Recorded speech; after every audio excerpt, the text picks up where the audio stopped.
आज का शुभ संदेश शुक्ल ध्यान। यह ध्यान अति प्योरिटी वाली आत्माओं के आता है। जो आत्माएं 8वां गुण स्थान यानी क्षपक श्रेणी ले लेती है और उसके बाद 9वें 10वें वो 11वें को टच नहीं करता, तो 8वें से उनके शुक्ल ध्यान जो है प्रारंभ हो जाता है। और वो शुक्ल ध्यान दो तरह का होता है, आलंबन ध्यान और निरालंबन ध्यान। ज्यों ज्यों आगे बढ़ते हैं 11वें को छोड़ के 12वें वीतराग हो जाते हैं, तो वहाँ पे निरालंबन ध्यान हो जाता है।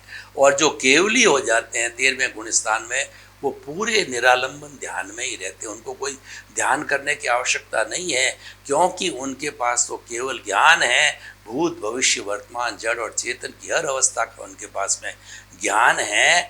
और जो है इसको केवल ज्ञान को प्राप्त करके या हम शुक्ल ध्यान को प्राप्त जिसने किया, निश्चित रूप से उसी जन्म में उसकी मुक्ति होने वाली है। तो मुक्ति 14वें गुण स्थान में होती है। ऊ ई री ल, ये 5 शब्द बोलते हैं जब हमारी आत्मा सिद्ध बुद्ध और मुक्त बन जाती है।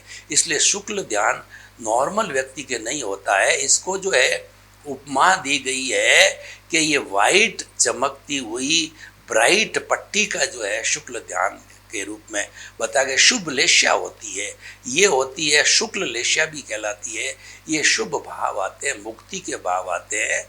और तेजो लेश्या होती है, वो हमारी जो है पिंक कलर की होती है, वो शांति देती है। और पद्म लेश्या होती है, वो चमकते हुए हल्दी कलर की होती है, वो हमें आनंद की अनुभूति कराती है। ये तीनों शुभ लेश्या है, ये शुभ ध्यान है। तो शुक्ल ध्यान जो हमारे ध्यान की सर्वोत्तम अवस्था है, ये समाधि की अवस्था। नॉर्मल व्यक्ति इसको प्राप्त नहीं कर सकता है, लेकिन उसका लक्ष्य होना चाहिए कि मुझे शुक्ल ध्यान की प्राप्ति करना है। और धर्म ध्यान वाला धीरे धीरे अभ्यास करे तो शुक्ल ध्यान को प्राप्त कर सकता है।